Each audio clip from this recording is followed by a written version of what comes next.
Hello, everyone, and welcome to Blogging Theology. And today I'm delighted to welcome back Hassan Spiker. You're most welcome, sir. Assalamu alaikum.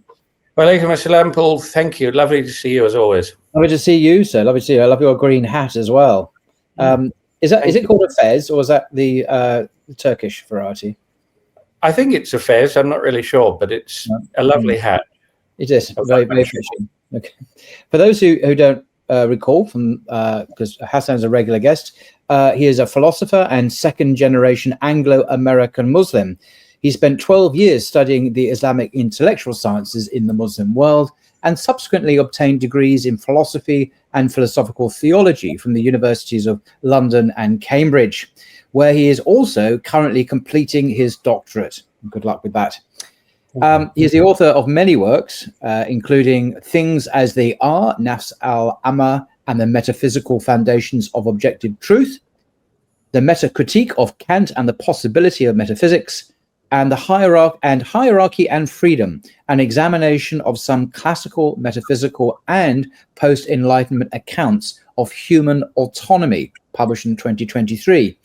His most recent work is titled The Unraveling of Intelligibility, Elements of Modernity, Volume 1, no less. And there's a beautiful dedication to the martyrs of Gaza in the inside cover. And today, Hassan has kindly agreed to discuss it. So over to you, sir. Thank you so much, Paul. Bismillahir Rahmanir Rahim. Allahumma salli wa sallim wa barik ala Sayyidina Muhammad. Alhamdulillah. So the Unraveling of Intelligibility is part of a series called Elements of Modernity. But it's a bit funny because it's both a series and it's contributing to a single volume, which I hope to publish as one volume ultimately, called The Unraveling of Intelligibility. But there are these elements on the way to that. So these are the elements. You've got Volume 1, which is the one we're discussing today, The Civilization of Liberal Universal Modernity, Neutral and Scientific, or Columns. Volume 2, Progress in the Self-Creating Individual, Technical and Hedonistic Dynamism, Spiritual and Philosophical Desolation, which is due out towards the end of this year, inshallah ta'ala. Volume 3 is Gender and the Family After Human Nature, which is based on an article that I did once for Renovatio, and I'm just expanding that into a book that fits into the overall conceptual schemas of this book. Then Volume 4, Immanentism, Science, I always put science in quotation marks, and the Severance of Faith and Reason. And then Volume 5, which I'm looking forward to writing. I've written most of the whole thing, actually, but there's a lot of refining to do. Islam in the Aftermath of Post-Colonialism and the Gazan Holocaust. And my hope is to bring out at least one a year.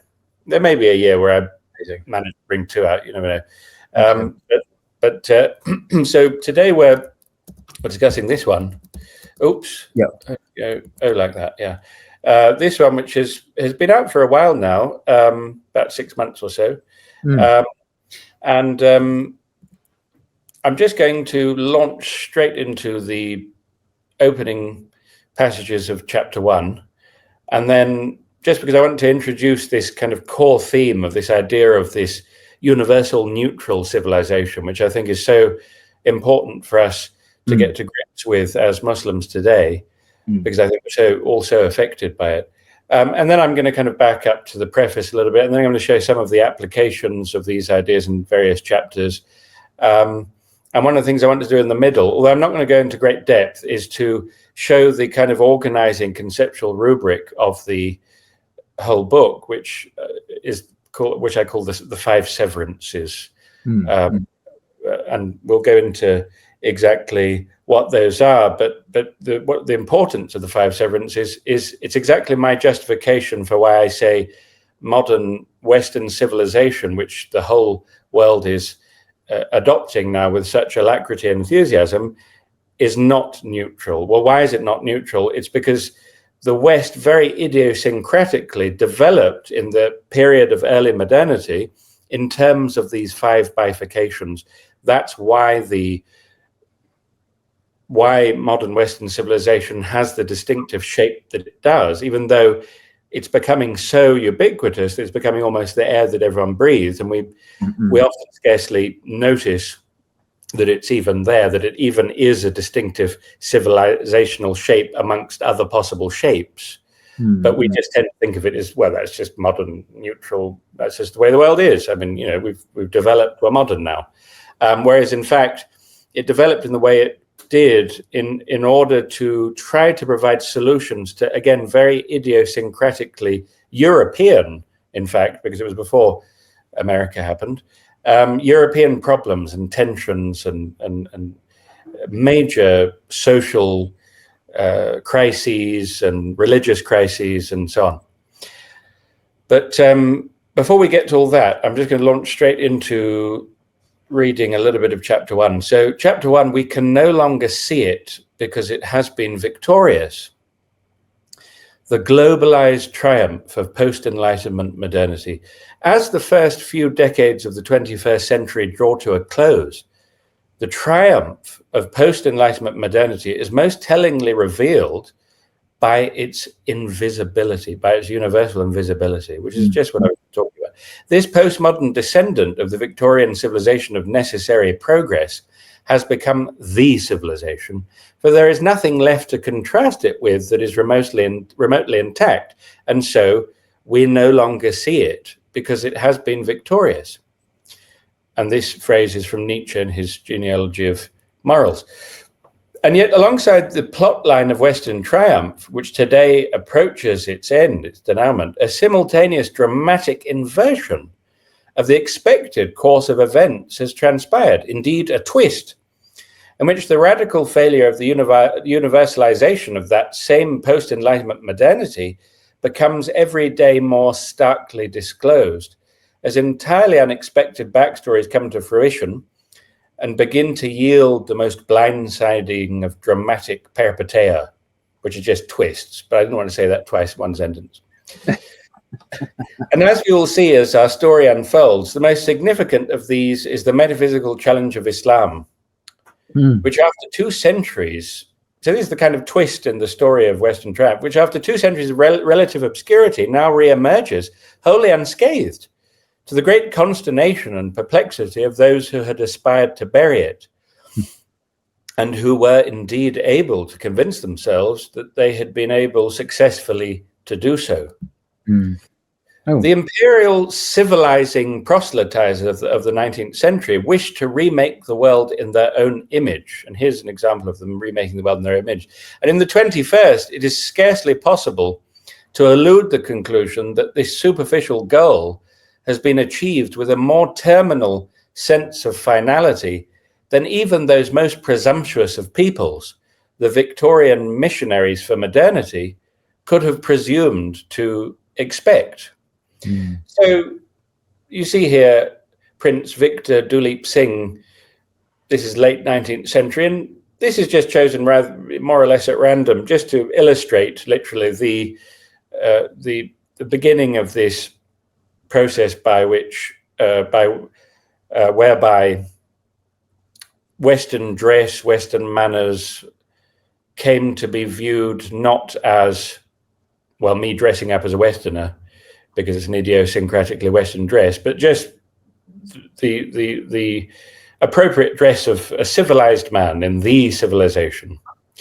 And of course, that's continued and accelerated and take on a life of its own all around the world, where now people across the world will often refer to normal clothing, and they mean this Western style clothing because it's become universal and neutral. And there are some exceptions, for example, in the Gulf states and Saudi Arabia and the UAE and so on, where they're still very, very, very steadfastly holding on to their own traditional dress. In fact, it's amazing because there doesn't even seem to be any attraction to that neutral, normal dress, which is actually Western dress.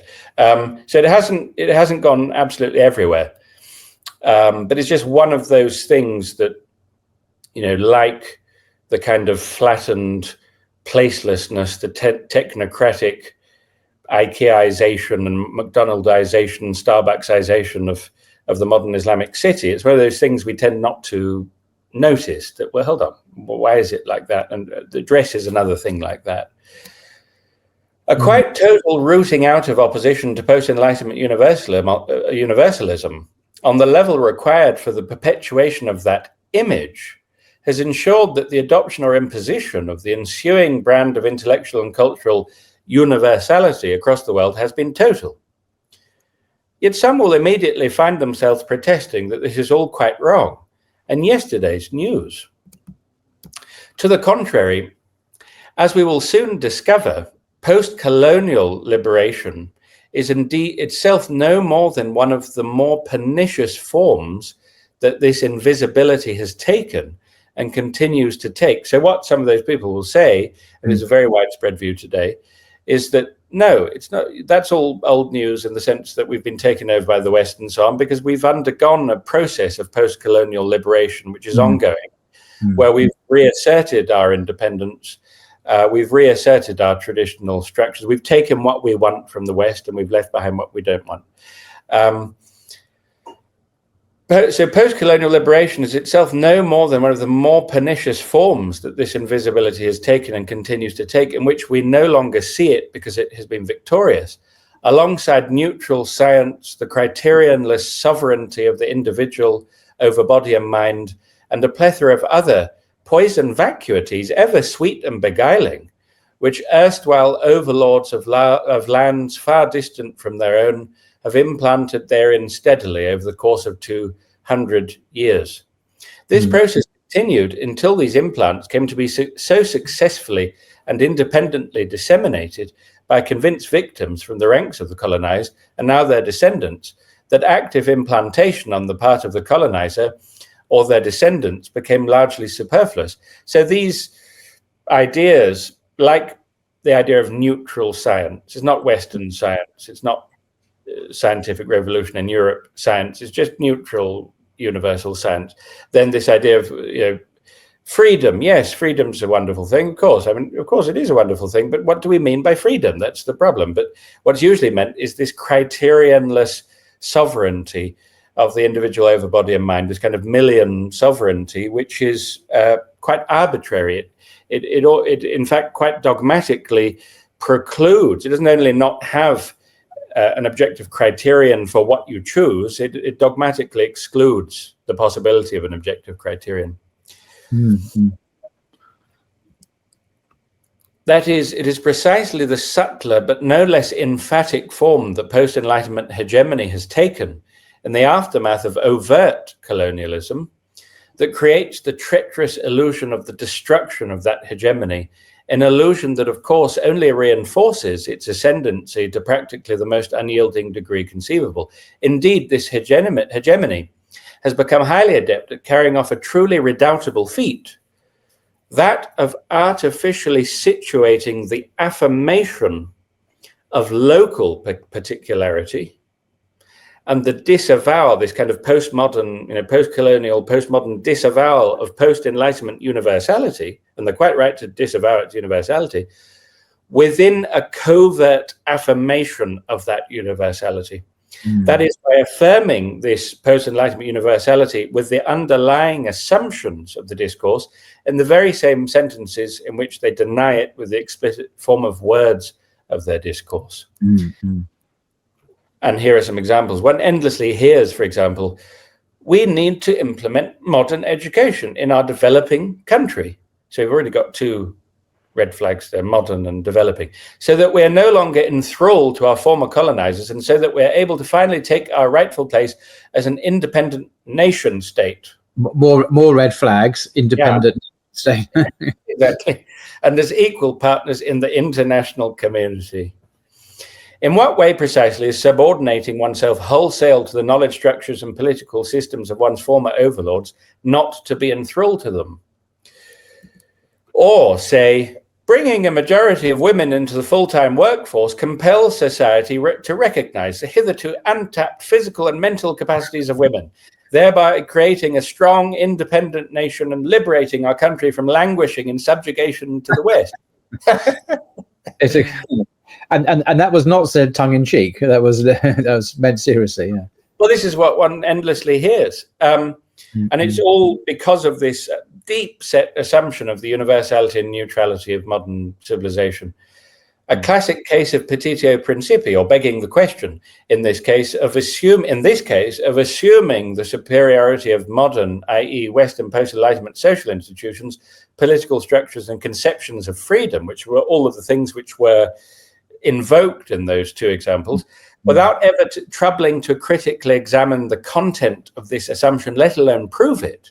Their historical exigencies, and thus their theories of human freedom, so it's their narrative of history and their theories of human freedom and of gender, presupposing their post-metaphysical metaphysics, because it is a metaphysics, all for the sake of their vision of economic activity. And these intellectual, ethical, and social chains of blind following, taqlid, are supposed to yield a national entity that is in any consequential sense independent. West-serving conclusions smuggled into developing world premises, but of course, even to use the term developing world is to have been lured into civilizational subjugation by pseudo-neutrality and by the hideously patronizing promise of catching up. So once you've agreed that you're catching up to us, then you're developing, right? And so it is by this type of trick that the continuing hegemony of the not Western, neutral and universal world civilization is obscured substantially, successfully. So this, I believe, I'm deeply convinced that this is one of the most stubborn problems, fundamental assumptions that the Muslim world of today, Muslim peoples around the world, are faced with, and that I think is really one of the most difficult and stubborn obstacles to genuine Muslim empowerment and authenticity, and one of the most difficult and stubborn obstacles lying in the way of our being able to even have access to our own authentically Islamic worldview. And of course, when we say the Islamic worldview, I mean, there are worldviews within worldviews, but there are certain fundamental principles which are very, very basic and common to all Muslims. And I think that this illusion of universality and neutrality gets in the way of our seeing that. And one would have hoped, naively perhaps, that the great traditional civilizational religions like the Catholic Church, which has been a civilization in the medieval period particularly, and maybe Orthodox Judaism, and would also be allies in this analysis and this perspective. But unfortunately, they're not. And particularly the Catholic Church since Vatican II, arguably, has to some considerable extent westernized in the sense of become more secular, more liberal, more advocating democracy in the Western sense. And it has become, it's just very secular now. And we saw this particularly the pontificate of Pope Francis, arguably. I mean, controversial there. But again, apart from some certain ultra-Orthodox Jews, you know, most Jews now are secular as well. So it strikes me that the only, you know, global force, as you are identifying it, is Islam in actually having an epistemology and a metaphysics that resists this so-called neutral, universal worldview. Absolutely, and as you know well, and better than I do, in fact, there was a generation of Catholics who today we'd probably refer to as traditionalist Catholics, who did have quite a profound critique of all of this. I'm talking about the kind of Christopher Dawsons, Etienne Gilsons, Jack Maritans of the world, kind of neo-scholasticism and all that. And of course, that was, you know, ultimately Vatican II triumphs, because of course, before Vatican II, I mean, the late 19th century, you'd know better, but as far as I recall, the Catholic Church was officially anti-modernist. Absolutely. Absolutely. And, you know, it was much more strident than you are. I mean, there was a commonality there, but it was very fierce in its rejection of secularism, democracy, feminism, and all these other evils. And the church has been a complete volte-face. It's now the opposite, it seems. Yeah. And you had Pope Leo, I can't remember what number, who was who released that encyclical about Thomas Aquinas and so on. Yeah, that's right. Absolutely. So, so moving on. There's a lot of reading in this presentation. I hope you don't mind, but it's great. It's great. Very concentrated. Give a flavour of the book. So Our present state lurches towards one worse, far from our having undergone a comprehensive post-colonial liberation. Our present state lurches towards one worse than that of the typical Muslim in the first half of the 20th century, who had embraced the most naive forms of liberalism and positivism within a straightforward, overarching worldview of modernism, beguiled by neutral science and talk of democracy and individual freedom and rights, which were all apparently originally Islamic. You know, every time you checked, you find out they all turned out to be originally Islamic. Democracy is originally Islamic, and banks are originally Islamic, accounting is originally Islamic, everything's originally Islamic. This, after all, had merely amounted to becoming trapped in idiosyncratic Westernism, masquerading as universal human neutrality. The Muslim heart was still to be widely encountered, alive, and the prospect of escape for this entrapped person was as such not yet excessively implausible. But I argue that the embrace of postmodernism and critical theory, which is very widespread now amongst Muslims, on the other hand, amounts to effectual entombment in idiosyncratic Westernism as a universal human neutrality, exactly because it purports to have transcended Westernism. It is so very universal and so very neutral, indeed, that it purports to have altogether escaped the very intellectual tensions and history that gave rise to it, while simultaneously wiping away the claims to objective truth made by any particularity under the sun, with the notable exception of itself, as always tends to be the case with these types of things. But you know, the point being that postmodernism, which is the operative philosophy underlying post-colonial theory and broadly decoloniality and all of these various not colonialism things, is what it correctly observes is that the universal civilization of post-Enlightenment Europe is not actually a universal criterion for everyone else in the way that the colonialists imagined and managed to convince a large number of victims was also the case. They're right about that. But the problem is their philosophical starting points necessarily entail doing the same thing to any claim to universality. Everything is merely perspectival. Everything is merely your particularity. Yeah, I've got a wonderful dictionary of critical theory published by Oxford University Press. It's a really interesting read. The entries are written by many celebrated academics. But basically, it is more or less just Marxism, sometimes explicitly, sometimes implicitly. And Marxism itself, in its classical, maybe in Engels form, claimed to be scientific and materialist. It was kind of objective. Because it was anything but scientific. It was the assumptions were very materialistic, atheistic. Above all, there was an explicit rejection of all religion, especially rejection of God. And that this wasn't neutral or universal at all. It was highly partisan and came out of a post-Enlightenment worldview that Marx imbibed, and about going into Hegel and everything else. So it's a very particular genealogy, as you were saying. But I was just struck by how much critical theory is impregnated with Marxism and materialism as a kind of default position, reacting to it or just expressing it in different forms. It's hardly universal or neutral. Absolutely, yeah.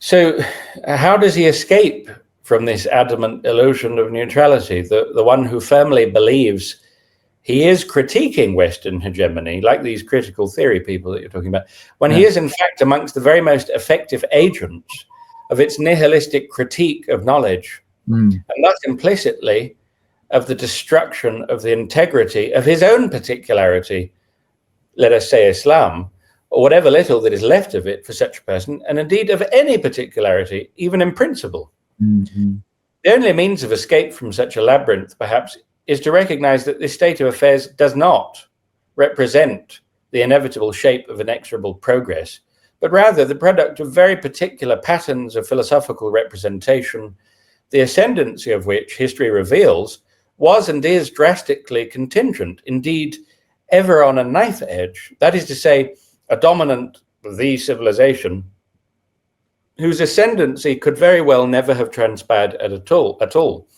That is, to be trapped in the modernist illusion is to be entangled in a post-Kantian iteration of science and morality as regular binding appearance, as indeed, as you know, Paul, is the case for Kant. Both science and morality, they're regular, they're binding, but they're mere appearance.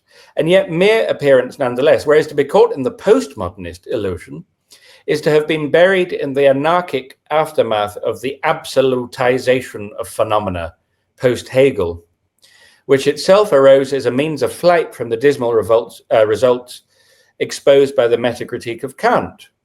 So what I mean by that is that Hegel, along with all of the great German idealists apart from Schopenhauer, rejected Kant's distinction between noumena and phenomena.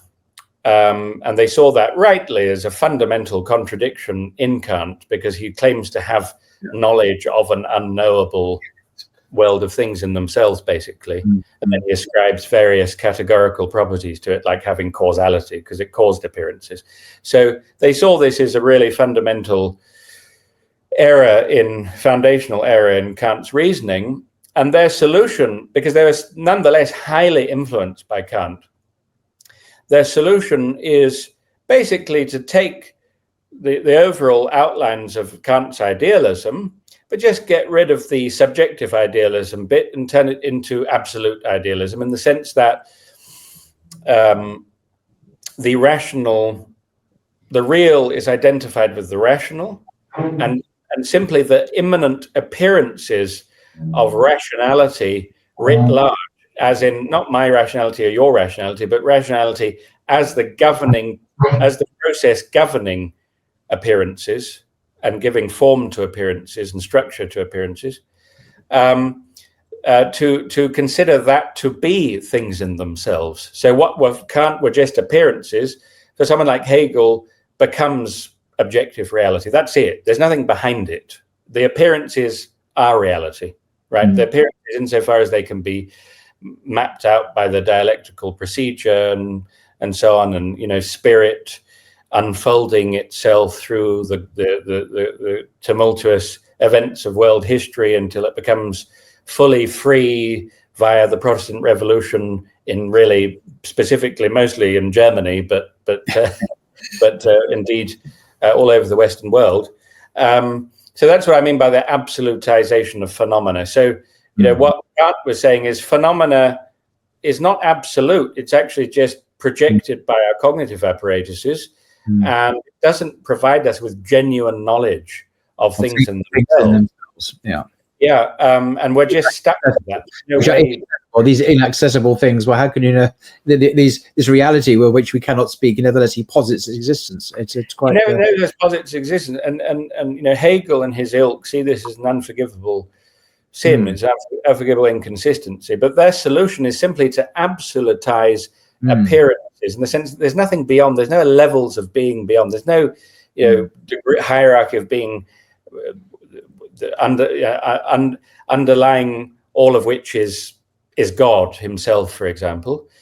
And not to get into exegesis of Hegel, but actually the vast majority of exegetes of Hegel believe that he doesn't actually affirm a transcendent God. For him, God is identified simply with the immanent process of history. Yeah, that's true. Yeah. So it's a much more tricky problem to believe. Believing that Western modernity is neutral universal is one thing, but believing that Western postmodernity is universal neutral is a much trickier problem. It's much more difficult to free oneself from that. And so I say, whereas to be caught in the postmodernist illusion is to have been buried in the anarchic aftermath of the absolutization of phenomena post-Hegel, which itself arose as a means of flight from the dismal results exposed by the metacritique of Kant. If anyone wants to read more about that, they can always read my book called The Metacritique of Kant. Link below. All the links to your books will be in the description below, folks. Yes, down there. As eventually combined with the ultimately sub-philosophical and indeed fundamentally misosophical Nietzschean despair that followed. I got this word misosophical as in hatred of wisdom from a wonderful scholar called Dr. Umar Abdallah. So all credit to him. I didn't coin the word. You'll come across it. Even though I read your book before, I didn't even notice that word. Misosophical. Yes, that's good. Yeah. Now, original modernity, comparatively plain, earnest, and straightforward in comparison to postmodernism, took the form of liberalism on the one hand and scientism on the other. So it wasn't this kind of weird relativistic stuff. It was, John Stuart Mill with his top hat and the march of necessary progress and the steam engine and liberalism and scientism, wonderful, including philosophy's disgraceful acquiescence, in my humble opinion, via various positivisms to scientism, a move that ascribed itself to one core strand of Kant's philosophy. And this is what you see in the course of the 20th century, starting with Cambridge philosophy and Moore and Wittgenstein and Russell and others. Logical positivists, yeah, logical positivists. I was about to say Vienna Circle and so on, Ayer and Oxford, and then just going from there basically via Quine. And I think Quine's a very slippery, crafty and a bit dishonest in claiming to have decisively moved on from all that, because I just think he's a modified version of logical positivism, who's just calls it pragmatism instead. So I believe that this taint of wishing to subordinate philosophy to modern science, and then turning it basically into the handmaiden of modern science, just continues to taint the mainstream of analytic philosophy in the academy. I don't think philosophy has really ever recovered. But as we will see, the most important direct antecedents of slippery, ever-elusive paradox embracing postmodernism would split fundamentally into those that remained committed via Marx to the dialectic as immanent motive force of the world's unfolding, like Sartre on the one hand, of the Frankfurt School on the other. So, the dialectical process of thesis and synthesis and antithesis and synthesis. And those who confine themselves to erudite convolution about phenomena qua phenomena, namely the phenomenological, such as Husserl. Of course, Sartre purported to bridge the two commitments. But without Hegel's absolutization of appearances, it would not have been possible for an albeit duskier, angsty, ironicizing fusion of social theory and psychology to masquerade as philosophy, as I'm contending, as it does in so much of the broad continental tradition, which attempts to stave off this objection by railing against psychologism. Indeed, these broad approaches, the dialectic as motive force on the one hand and the meticulous disentangling of phenomena qua phenomena on the other, would both in the end come to be abandoned as excessively concrete. It's still too much of talking about a real world out there, at which point the ascendancy of postmodern constructionism, everything's constructed, was at hand. One thinks of the likes of Judith Butler, for example, with her idea that gender is a social construction, even physical anatomy is a social construction, believe it or not. No, I don't believe it. Sorry, you were asking if you believe it or not. I don't believe it, sorry. How sad, then, for the post-colonialist who situates his neutral liberation from the West in this most irreducibly and idiosyncratically Western and thus least neutral of excesses. And I hope, viewers don't get me wrong and think that I'm some sort of kind of neo-colonizer who, they think they're liberating themselves from the West. I think we need to be liberated from the West. I just don't think we should do it by using the most idiosyncratically Western philosophical system that has ever existed. I just don't think that's a good way of going about it. So that's all I'm saying, really. So the post-colonial theory and so on, in the way you're discussing it, has actually continued the enslavement or the colonization, better, of these peoples through their appropriation of Western epistemology and Western metaphysics and so on. It's a great irony of history. This is the case. Again, we come back to the alternatives, the substantive alternatives in Islam, offering an authentic alternative. Absolutely. And I don't deal with the authentic alternative all that much in this book, although a little bit in chapter 2. But there is a whole book in the series, which is volume 5, which is going to be devoted to that, inshallah ta'ala. So let us return now to basics and examine briefly the original instantiations of the illusion of neutrality. For when the 19th century civilization of progress, that is the civilization, sublated its last substantive value of Christian progress in its master value of post-Christian arbitrarism, a self-negation which marked the transition to postmodernism. I know I sound a bit Hegelian there, but I'm not actually Hegelian. It was only further cementing an impression of neutrality that had already long deceived the world, dressed in a universality which had transcended Westernness and was now simply modern. Not Western, simply modern. Can you explain what you mean by post-Christian arbitrarism? This word, the arbitrary concept, frequently occurs in your writing. Could you just briefly explain what you mean by that? Yeah, by arbitrarism, I mean the philosophical framework that affirms that in any human domain of inquiry which is non-empirical, whether it's the metaphysical or the aesthetic or the moral and ethical, no objective criteria exist by which we would determine the fact of the matter, the truth of the matter, the facts about what is right or wrong, what is good or evil, what is beautiful or not, what is, and so on, and questions of metaphysics as well. And so it's post-Christian because this emerged, especially in, let's say, the great forerunners, great in a certain way, forerunners of postmodernism, Marx and Nietzsche, in a very specifically post-Christian milieu.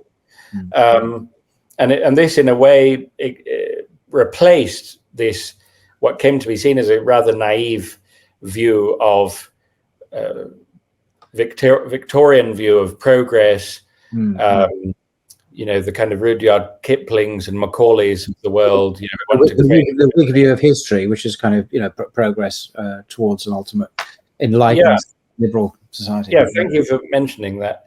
The Whig view of history, you know, the kind of Macaulayan statement that we want to create a generation of Indians who are, you know, English in manners and customs and culture, even though they're Indian in appearance, you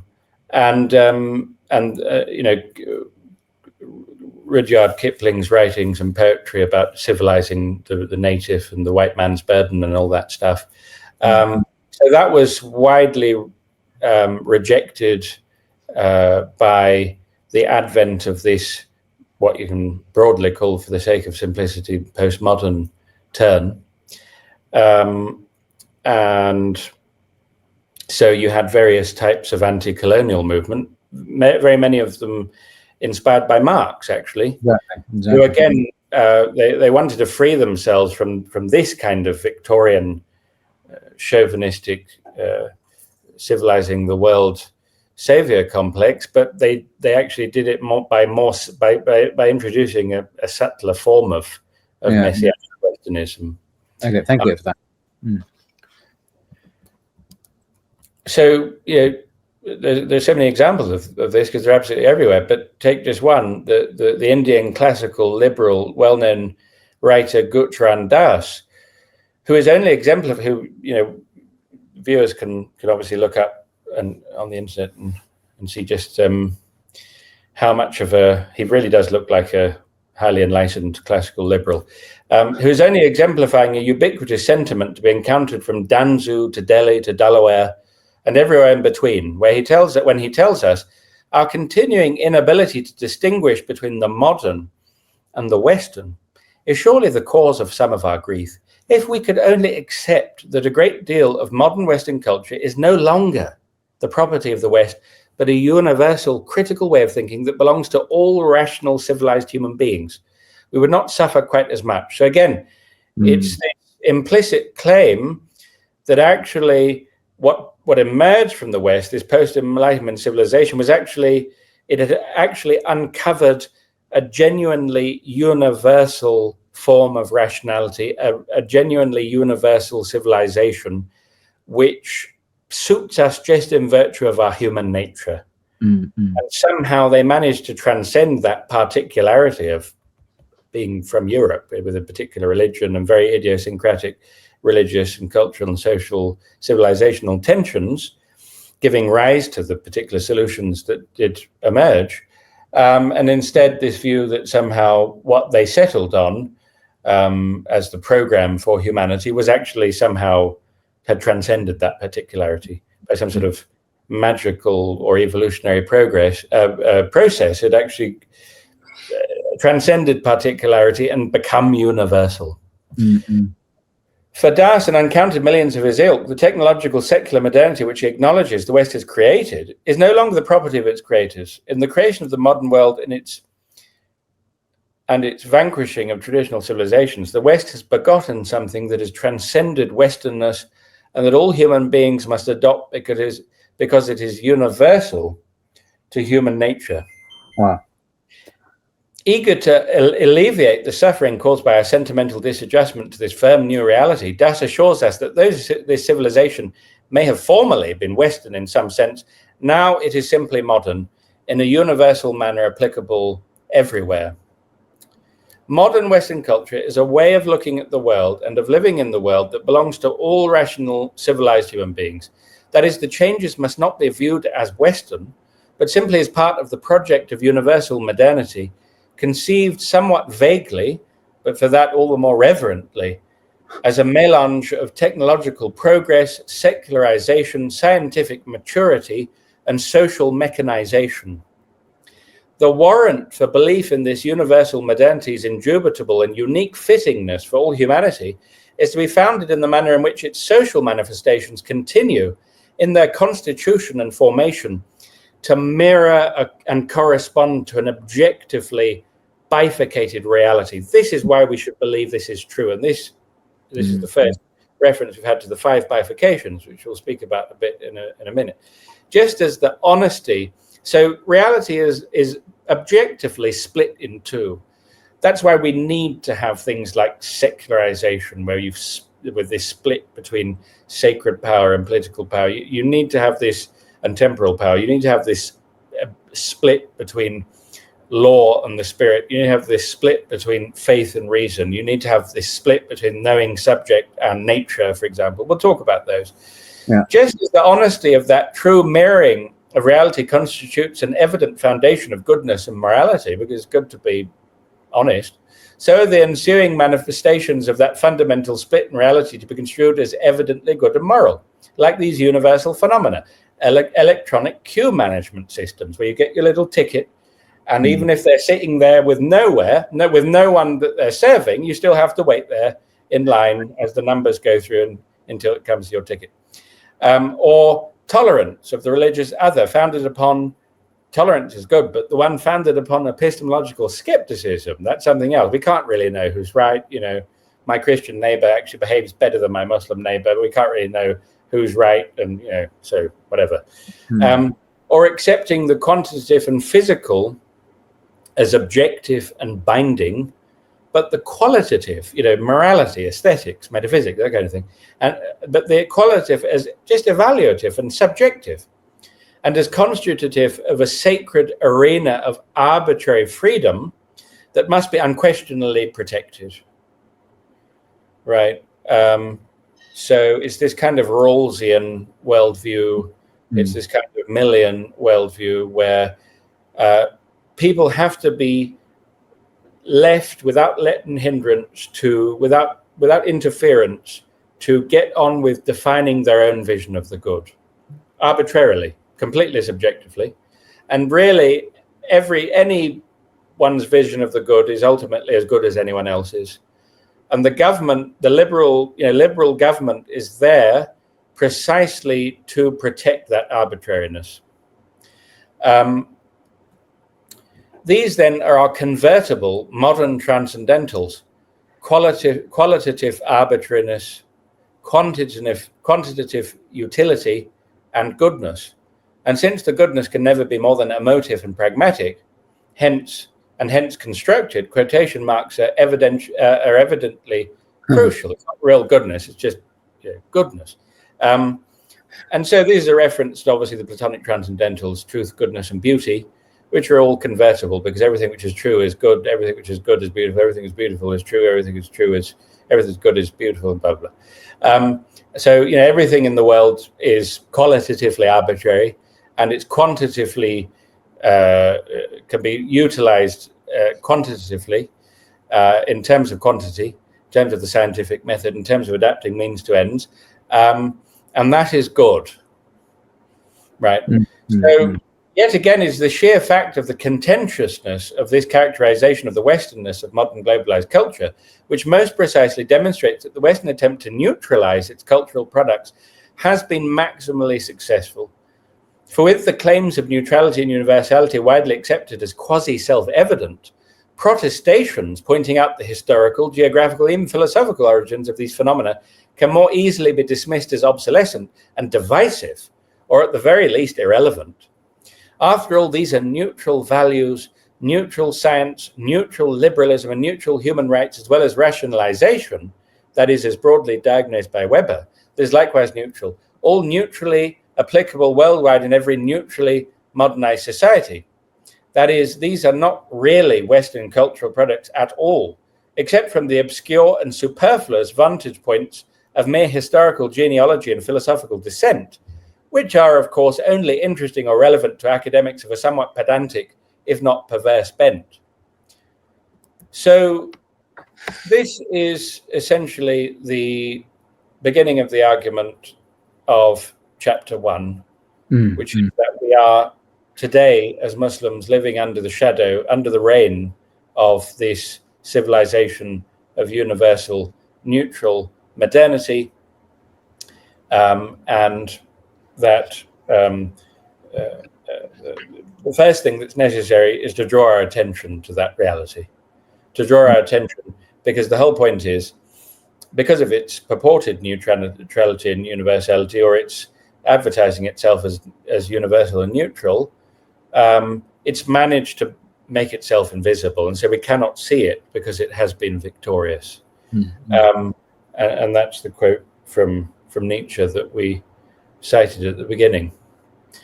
So what is it that such relentless branding of the universality and neutrality of modernity has so successfully obscured?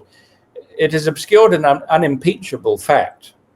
The constituents of this neutral human domain are products of transformations which obtained entirely uniquely. So someone might ask the question, well, yeah, you can rail at the idea that it's universal and neutral, but what if it is universal and neutral? I mean, how do you know it's not universal and neutral?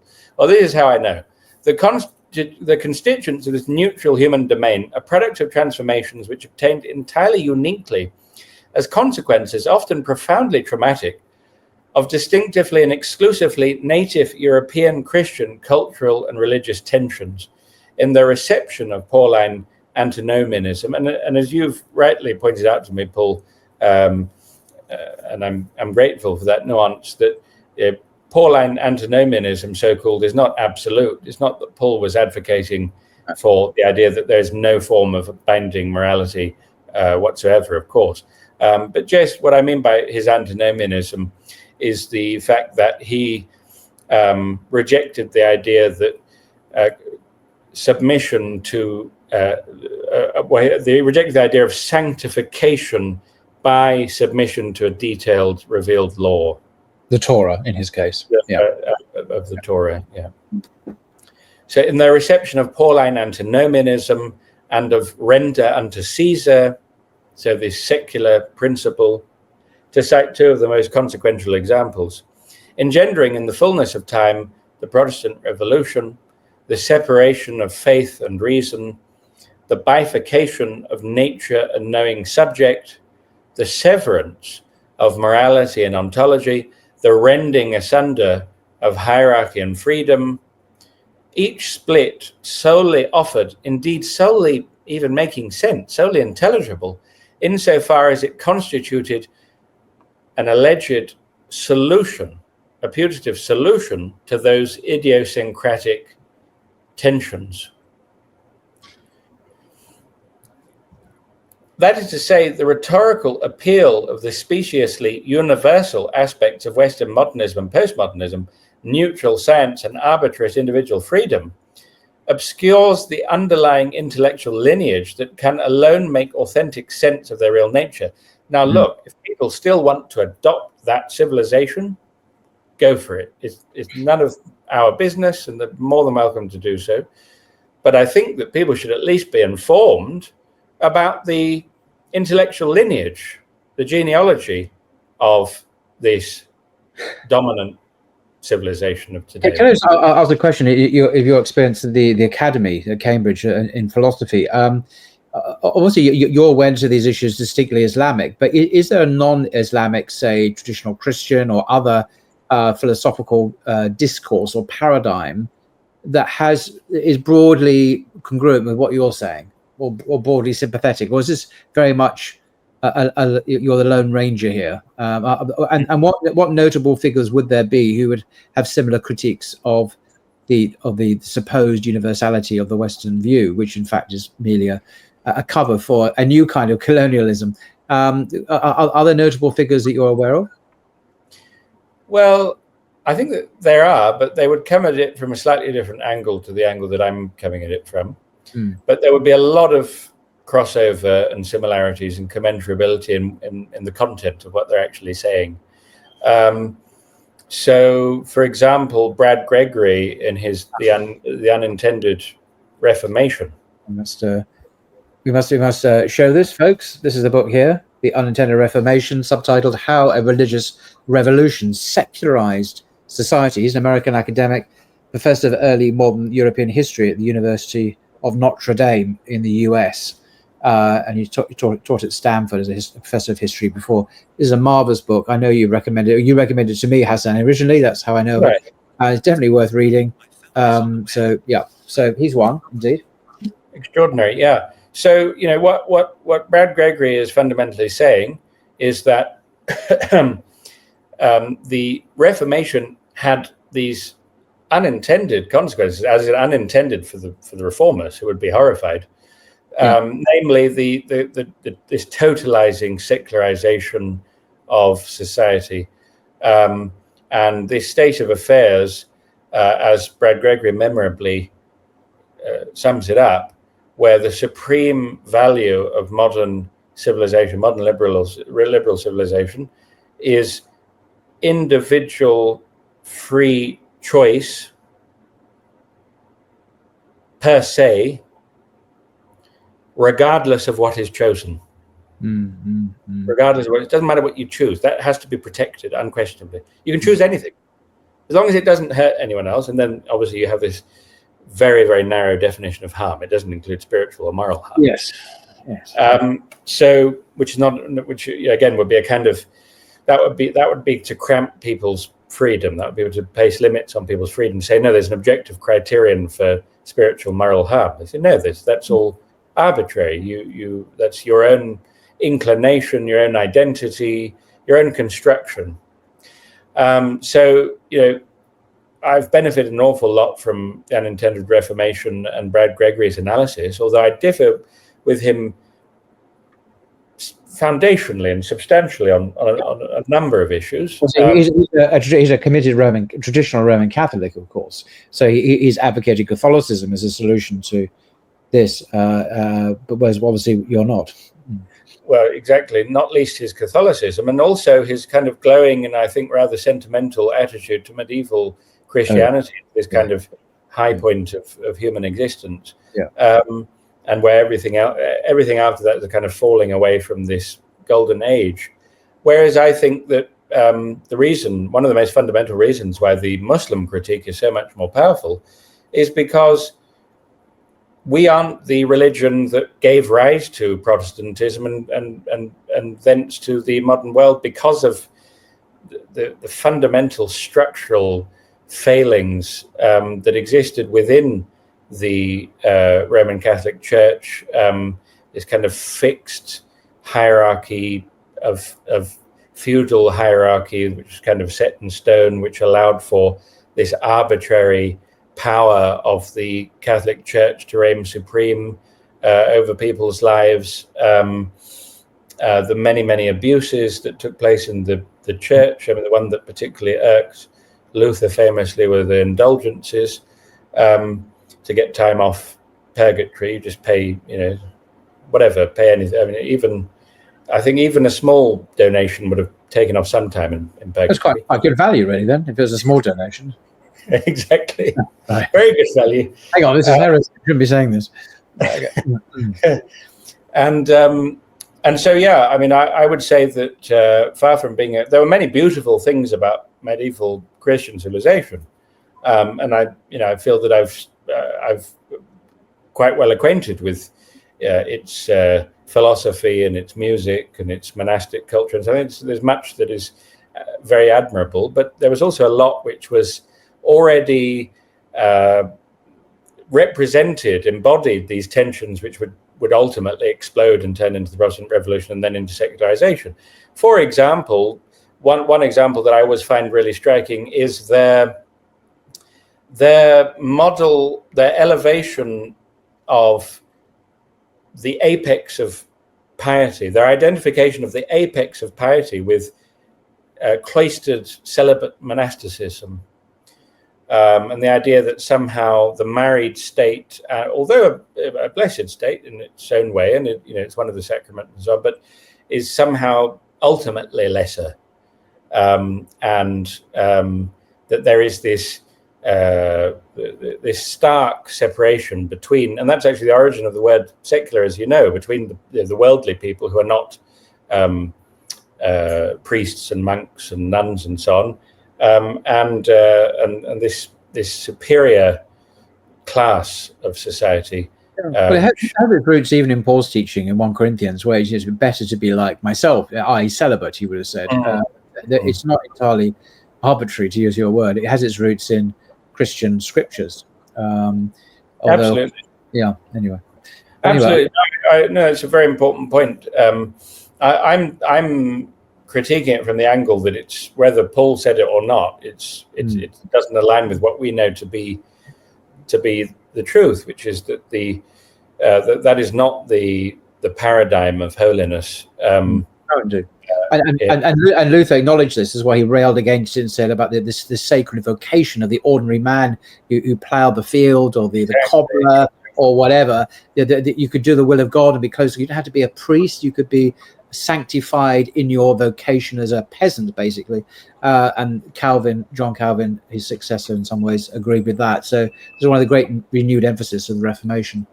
Yeah, and of course, Luther very quickly married after he married a nun, no less. Yeah, he was. She was an ex-nun. By that point, she was an ex-nun. Yeah, I certainly hope so. And he was an Augustinian. Do you call it? Is it a friar or a monk? Yeah, a monk. Yeah. He was an Augustinian monk in Germany. Yeah. Gosh. Anyway, I've diverted you from your. No, very interesting discussion. Thank you. So,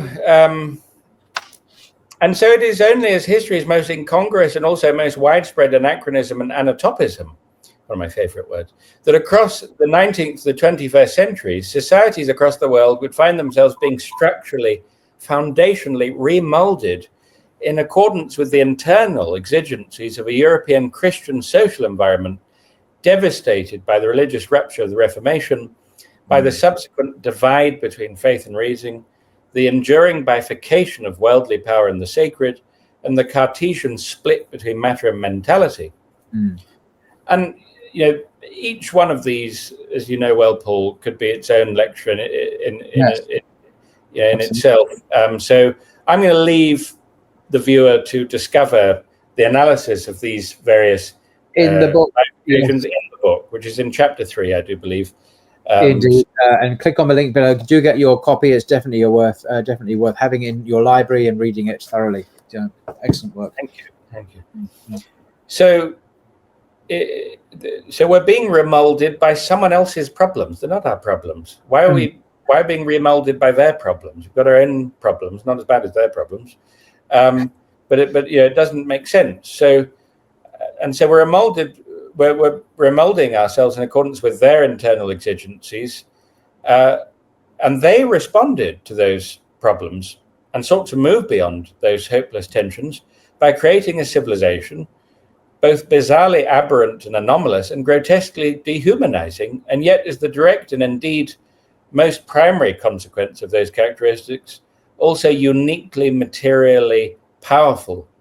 It is thus that the most fragmented has become the universal, and that which most misses wholeness has arrogated to itself all of reality in promoting itself as the universal neutral civilization. In the aftermath of this structural remolding, actualized in the main via colonialism, there are still many who retain a sense of deep loss and bitterness at the erasure of a past civilization, even if the clearest memories of its full and independent distinctness may have been lost generations ago. But the new, more common resentment for this faithful world citizen of columns, the civilization of liberal, universal, modernity, neutral, and scientific, arises from the sheer fact that distinctions of nationality and ancestral culture have been noticed. But there is a certain type of successful modern doctor, very self-consciously modern doctor, engineer, lecturer, banker, or even secretary, or perhaps even flight attendant, or even barista in Nairobi, Amman, or Mumbai, who more often wishes to fulfill a neutral role in the global universal modern civilization, the sole civilization that he recognizes, hoping that his local identity can simply be ignored. I'm not making fun of that. I just find it a bit sad. With a poignant irony that is totally lost on him, he derives self-worth from the subjugated rhetoric of being just as good as his European or American equivalent, or perhaps even better, despite the supposed impediment of his nation, of which he is so painfully aware, the supposed impediment, I note. When he was informed that his country was backward, he took it to heart, though he also takes heart from the idea that it is bravely catching up. Now, of course, the criteria which have condemned his country to developing status are dogmatic assumptions about the desirability and success of modern Western industrial civilization that have little claim to objective truth. But this unassailable reality has been successively obscured precisely by these odious narratives of backwardness and catching up, which have only had the effect of drastically narrowing the inward and outward horizons of such individuals, non-Western and Western, because there's plenty of Westerners who think like this as well, as wittingly or unwittingly believe them to be facts. And this sad state of affairs is hardly accidental. Its ubiquity is obtained in virtue of an underlying belief that in varying relations of backwardness or advancement, all human beings now escapably live and move and have their being, just to quote Paul actually, within the universal civilization, or more specifically, the universal, neutral, scientific, liberal, non-Western civilization of modernity, namely the civilization of liberal, universal, modernity, neutral, and scientific. And I have to say, I do like a bit of... you do? James Paul, yeah. Yeah, but you said Paul, you didn't mean me, did you? You meant the other guy. No, I meant Paul of Tarsus, sorry. Yeah, I don't like this confusion because I get it in the neck from people who accuse me of all sorts of egregious opinions. No, I'm joking. Absolutely. So, you know, this really is this little presentation is simply designed to introduce people to the book and hopefully inspire a little bit of interest so that people actually go and read the thing. And so I'm not going to go into a very comprehensive read of all of the chapters or exposition of all of the arguments. But it is quite a wide-ranging treatment of,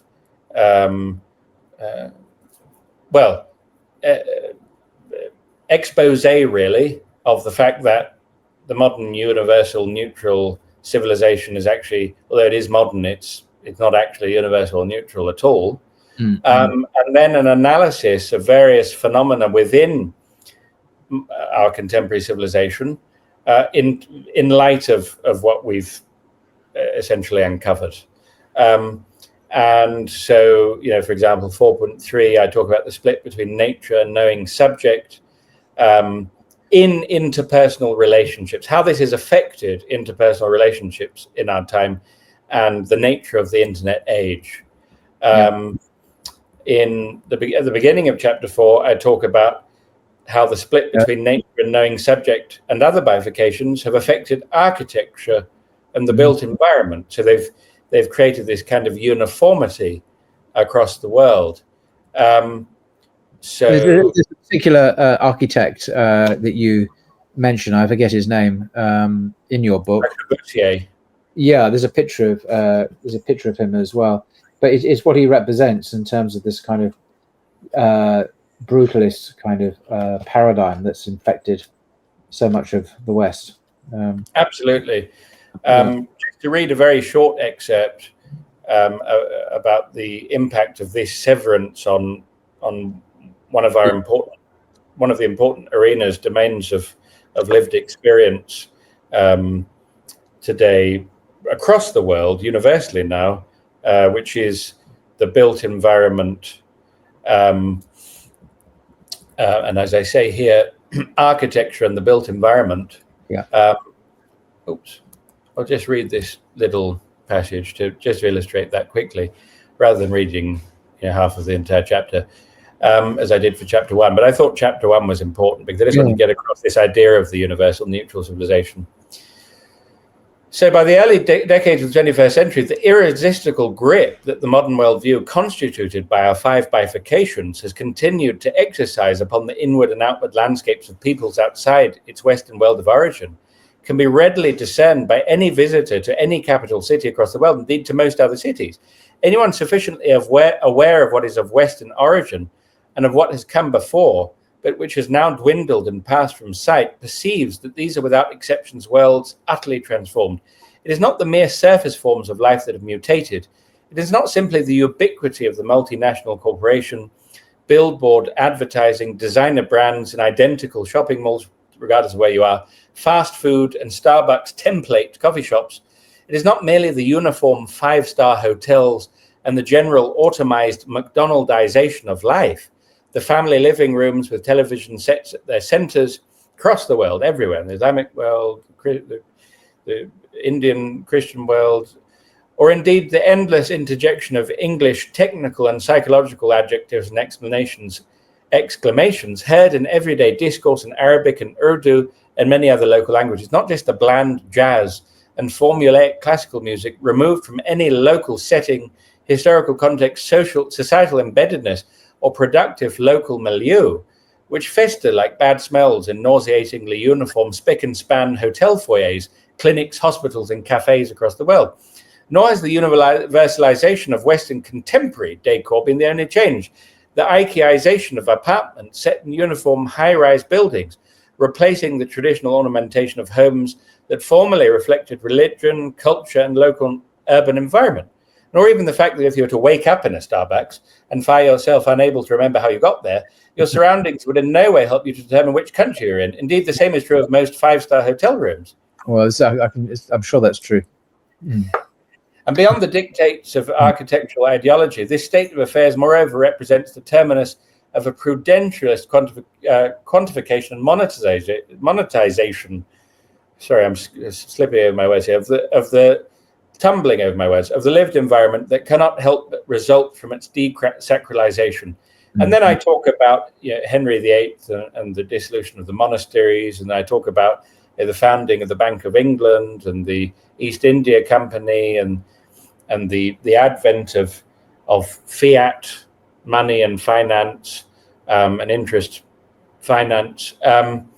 And so there's this application of these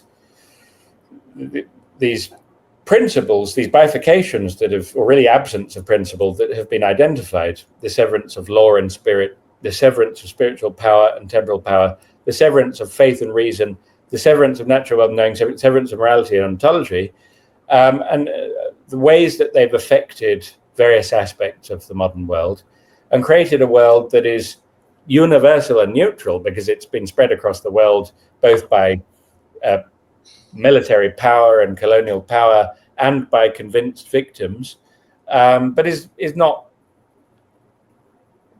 it can't be seriously argued that it's in any way neutral and just human and just modern, because it so clearly arises out of this very idiosyncratically Western set of philosophical presuppositions and assumptions. And so just to close, I'm going to read a little excerpt from one of these applications, which is in interpersonal relationships in the internet age. Yes. So I'm talking about the internet in this section, and this is just kind of about halfway through that treatment.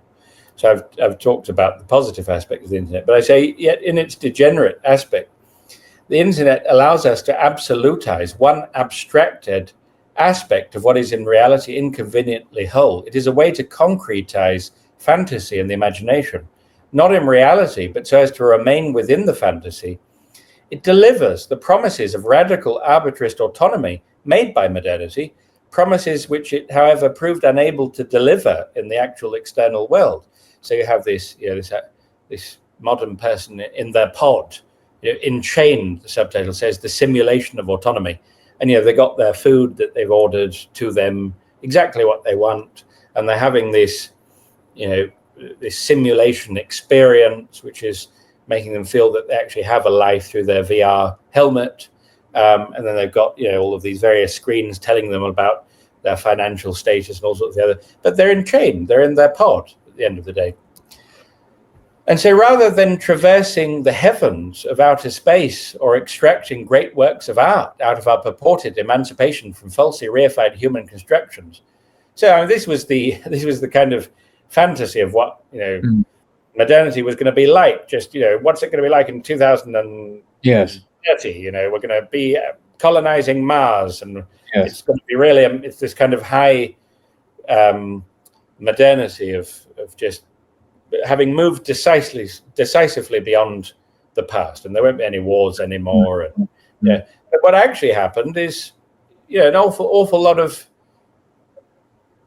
false emancipation, an awful lot of simulation, an awful lot of being enslaved to big tech, a fall in living standards. It's not this kind of utopian vision that many of those who imagined what the future was going to be like imagined. So rather than traversing the heavens of outer space or extracting great works of art out of our purported emancipation from falsely reified human constructions like family, morality, or gender, the advanced technology that has taken radical individual self-determination as gospel turns out to have confined itself largely to the automation of convenience and simulation.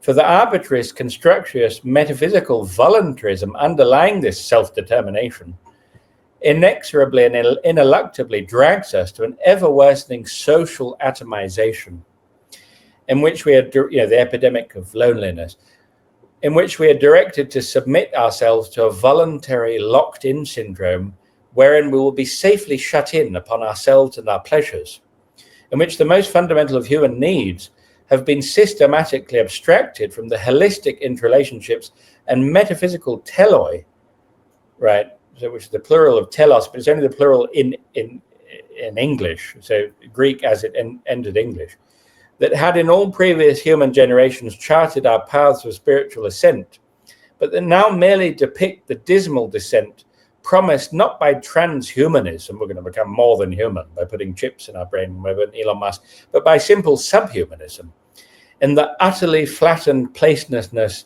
of the perpetual blank slate of radical freedom in our pods. Radical freedom, oh, we're so free. An unconditioned will in which we will now be forced to build our pods. The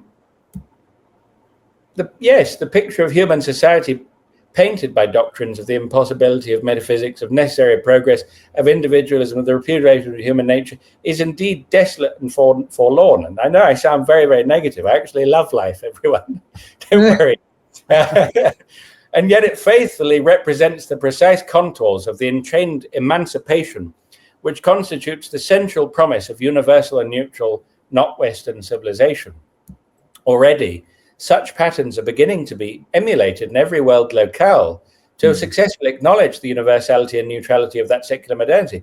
Observe the loss of traditional Sufism almost across the board in the Arab world, followed by the demise of the Islamic urban environment in harmony and continuity with nature and imbued with beauty and the sacred, the disappearance of craft, of local cultures, the dismantling of traditional hierarchies and their replacement by the ascendancy of the totemized, westernized doctor and the engineer, both priests of a fetishized the science, and thereby the ultimate authorities in all matters, as indeed the doctor and the engineer are in so many different, in so many Arab countries today. They're these de facto moral and ethical and everything authorities. You go and ask the doctor and the engineer, it doesn't matter if they don't know anything about the subject. Is because they're a doctor and engineer. The fact that those inhabiting westernizing, atomizing neighborhoods in the Arab world today do not know their close neighbors, just like us. In dress as well, the bifurcation of creed and conviction on the one hand, and the arbitrarist liberal choice, my choice, on the other, which an Arab woman their makes when she goes out in public with her hair uncovered, or perhaps even her midriff displayed. And not to judge, but I'm just saying. And what next? The meaninglessness of work and cultural life within an outward shell of bifurcation, stripped in the Muslim world of its historical rationale and partially emancipatory intent, was at least consoled until very recently by the relative intactness of family ties and structures of sacred authority in the Muslim world. And yet every evidence now suggests that the family in the Muslim world is presently undergoing rapid erosion at the ever-grasping hands of arbitrary individual freedom, being replaced in too many cases by rampant mental instability and crises of authority, with a now. These patterns of disintegration will continue to be emulated knowingly and unknowingly as long as the Arab world and the wider post-colonized world continue to be gripped by the delusion of neutrality and thus persist in failing to understand the singularly Western, voluntaristic, individualist, anti-essentialist, anti-theological philosophical structures that have given rise to them. Now this is to set up the next book, because this is the last sentence in the book. Outward uniformity, is premised on outward uniformity is premised on inward uniformity, and in light of our bifurcations, both uniformities are to be viewed as indicative of progress. And so the next book in this little series, in our Elements of Modernity series, explores progress and individualism. Hopefully out later this year, everyone. Excellent. Thank you very much. That's an outstanding presentation. My big question is, in terms of is Islamic intellectual pushback, obviously you are a warrior. Sorry. It's that time. Just going to briefly mention, apart from yourself, we have surely people like Joseph Lombard, Wal Halak, and others. Are these part of an encouraging revival in the Islamic sciences that are aware of these issues as much as you, and are offering strategies, intellectual strategies, analysis that can equip rising generation of scholars and students and lay people to resist this kind of neo-colonial or so-called post-colonial domination of our very thinking itself. Are you encouraged by this? Is this sufficient? How do you see things developing in the future? Very, very encouraged by it. I just did a residential workshop with Wal Halak last week, in fact, and it was absolutely amazing. We're very much aligned on so many different issues. And even if we don't have precisely the same methodology.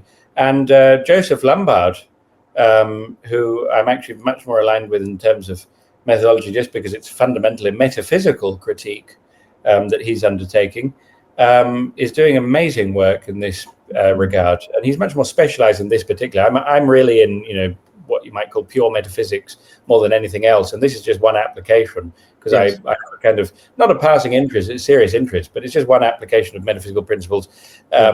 Whereas my previous book, Hierarchy and Freedom, was really a book on not limited to, but fundamentally ethics and freedom, specifically the kind of ethical status of freedom. I think that there are amazing things happening. We're in a much better state, although the tone of the book, is particularly the excerpts that we read, can sound a bit negative. The tone of the book is actually not negative, but I think if one takes out these excerpts out of context, which is actually often quite humorous, they can sound a bit Eeyorish, but that's not actually my view of the world. I think that the happy news, as you kind of implied before, is that Islam has the answers. It provides the way out of this illusion of universality and neutrality, which is just hurting us. It's just kind of limiting our horizons unnecessarily. And you are the dean of the Blogging Theology Academy, and I've got to mention that in this regard, because this I have a slight bias myself, but this is a key education institution precisely to address these issues and offer intellectually robust and critical alternative perspectives without straw-manning the West, without ridiculing it, but understanding it in depth, which obviously you do from your Cambridge experience. So you obviously see the Blogging Theology Academy as a key part of your work in advancing this cause. It certainly is. And for viewers who don't know, we offer the Blogging Theology Academy an advanced diploma in the Western tradition in Islamic philosophy and theology, which Paul and I co-teach. And it's made up of two equally weighted courses, one of which is led by Paul and one that I lead. Paul's is on the Western historical critical method and early Christianity, and mine is on metaphysics and logic. And we've found that these two courses work together with real complementarity in order to help you to master the most fundamental questions that we're faced with today in contemporary problems, but also, as Paul said, understanding the Western tradition. What underlies all of this? What is the historical emergence, the historical process that gave rise to these contemporary issues? Allows you to really appreciate an awful lot in the Western tradition. See that there's a lot of commensurability to it. There is a bit of universality to it. It's not entirely like in universality. There's a lot there which Islam confirms, and so even though it corrects much else. I highly recommend our advanced diploma. There's nothing quite like it. We're now about to embark upon the second term of our second ever year, our second ever cohort. And the students have loved the advanced diploma. And I think the vast majority of them would agree, if not all of them, that there's absolutely nothing like it out there. Yeah. It's really a very, very unique course.